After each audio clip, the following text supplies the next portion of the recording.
Mario has been a gaming icon for decades and has been in more games that can be counted. Although no year in recent memory has gone past without some type of Mario game being released, series fans will remember the nearly decade-long drought of original Mario platformers. From 1997 to 2005, there was only one new Mario platformer released, Super Mario Sunshine. During the second part of this drought, after Sunshine's release, the mysterious Super Mario 128 was the main focus of the fanbase. No concrete information was given on the game, and eventually series creator Shigeru Miyamoto claimed it just had been a series of test concepts that never intended to be an actual game. The mystery faded from memory as the Mario drought finally ended, and most people forgot about the game that had once been at the centre of every Mario's fan imagination. The Mario drought corresponded with a bad era of Nintendo in terms of console sales. The Nintendo 64 and GameCube did not have the same financial success of the early Nintendo Entertainment System and the Super Nintendo all the way to Wii. For a very proud company that relied solely on video games to make money, this was quite upsetting for the higher ranking employees that were attached to the company and felt its success or failure reflected on them personally. Nintendo started working on a sequel to the 1996 Super Mario 64 shortly after the game was released, but during the late 90s, it became clear that Nintendo was not winning a console war. The Super Mario 64 sequels that we started from scratch, since the company believed it was not substantial enough to improvement over the original to turn the tides of the market battle. Seeing the generally more realistic and violent games on Sony's PlayStation, the market leader, Nintendo considered making a Mario that was closer in tone to what the public seemed to want.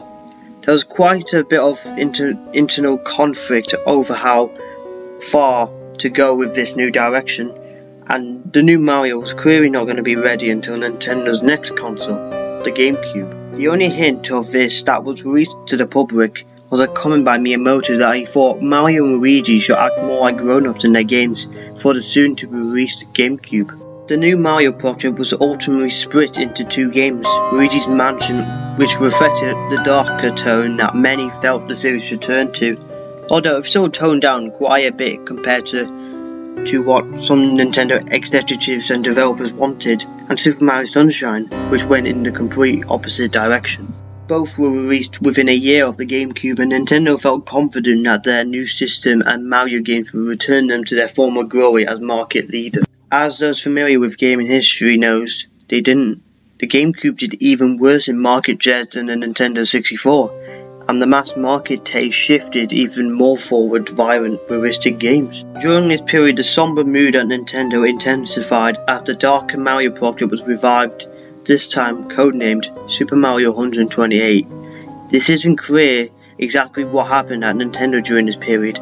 As we know, nothing called Super Mario 128 was ever released or publicly shown. The source that revealed the internal strife at Nintendo during the later N64 era refused to discuss what was happening during the time of the GameCube's failure, but released a prototype of Super Mario 128 online that can be played on the Wii's homebrew channel. The following is a recollection of my time playing it. The game was clearly an early beta. The title screen was nothing but a white text saying Super Mario 128 against a black background. There was no options, menus or save file selection. Either after the title screen, the game started.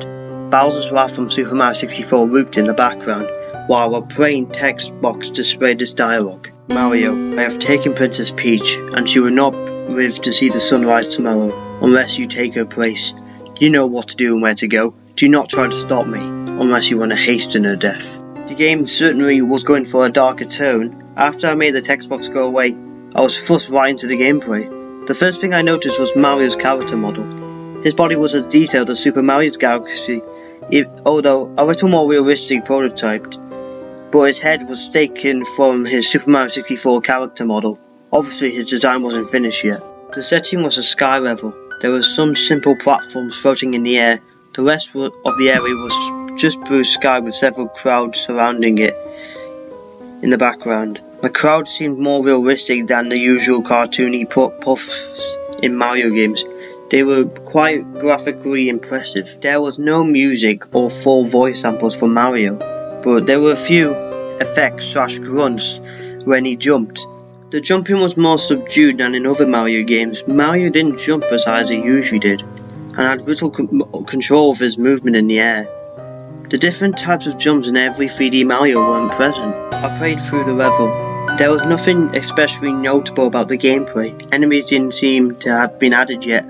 I just jumped from platform to platform, and it wasn't very challenging. As I went through the level, I noticed the graphics gradually changing. The sky became more and more cloudy until it was entirely composed of clouds, and the clouds' background gradually turned into a dark grey. After this, it started to rain. I reached a small platform with a toad on it. It looks like the Super Mario Galaxy model. When I landed on his platform, dialogue appeared. "We don't want you anymore, Mario. You don't belong here. Just give Bowser what he wants. Die." After the text box went away, I had no longer control of Mario. Mario just stood there for a while, then turned around and walked off the platform.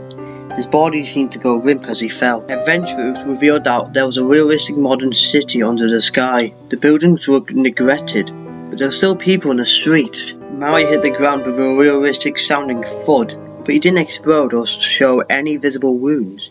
He just laid there.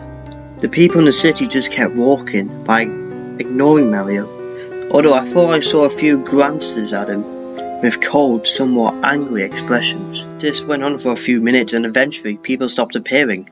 Mario got up. I was back in control, but he couldn't jump and had reduced walking speed. Large buildings of the city didn't appear to be interactive, so I just kept walking down the street for a while. Eventually I found a small house that seemed out of place among the larger buildings. When I approached the door, Mario opened it. The screen went white and some black text appeared. House of Torn Memories. This seemed to be the level title. When I pressed a button, the screen faded back to Mario. He was inside the house from before. Everything seemed bigger than it should. It wasn't gigantic, but scaled as if Mario was a very small child. The house was filled with normal objects covered in dust and signs of neglect. There were no people on the ground floor, just things like broken lamps and rotten food.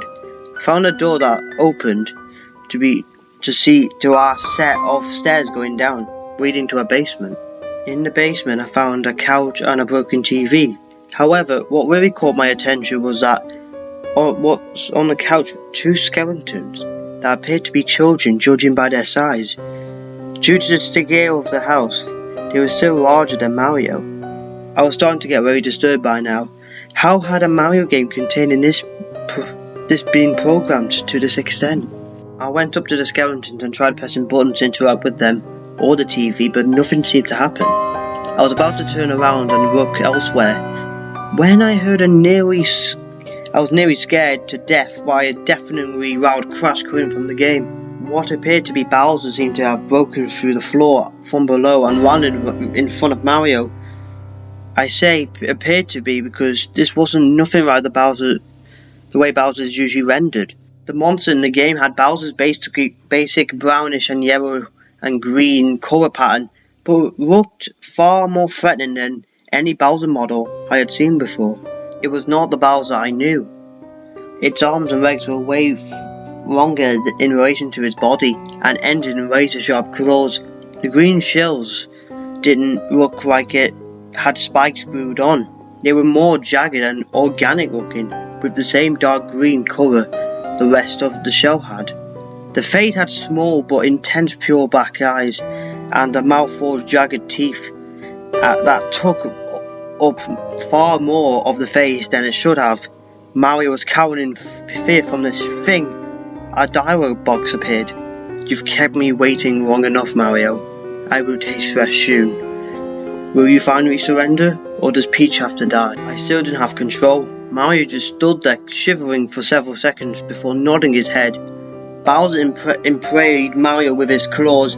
There was no blood, but it was clear from the animation and sound effects that the sharp digits of Bowser's hand had gone through Mario's body. In one swift motion, Bowser dragged Mario up to his face and bit his head off. Again, there was no blood or graphic details left behind on Mario's neck, just Mario's character model being destroyed.